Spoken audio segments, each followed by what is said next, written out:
Hello everyone, আশা করছি সবাই খুব ভালো আছো। Welcome to another video. আজ চলে গিয়েছিলাম আমাদের পাড়ার একটি ছোট সদস্যের অন্নপ্রাশনে।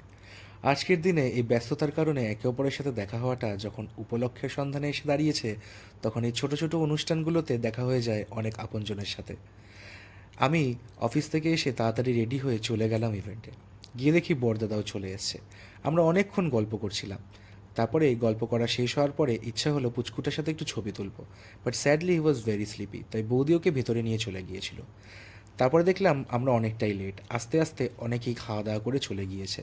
তো আমরাও ডিসাইড করলাম খেয়ে নেব।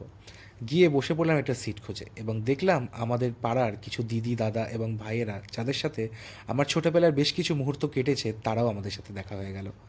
তারপরে এক এক করে ডিনারটা চলে এলো। ফার্স্টে ছিল তোপসে ফ্রাই, তারপরে ছিল কাতলা কালিয়া, ভেটকি পাতুরি এবং আরও অনেক রকমের আইটেম। এবং অনেস্টলি বলতে গেলে এই কেটারারদের খাবার খুব সুন্দর, এবং তারা খুব ভালো কোয়ালিটি মেনটেন করে। আমি এর আগেও খেয়েছি। ডিনার করার পরে নিচে চলে আসলাম, এসে দেখছি লাস্ট ব্যাচ খাওয়া দাওয়া হয়ে নেমে পড়েছে। আর আমার বৌদিরা আইসক্রিম নিয়ে আমার সামনে ইচ্ছে করে করে ফানি পোজ দিচ্ছে, যাতে করে আমাকে টিজ করতে পারে। চলো, খাওয়া দাওয়া তো হয়ে গেল এবং লোকজনও চলে গেছে, তো এবার আমাদেরও চলে যাওয়ার পালা। দেখা হচ্ছে পরে ভিডিওতে।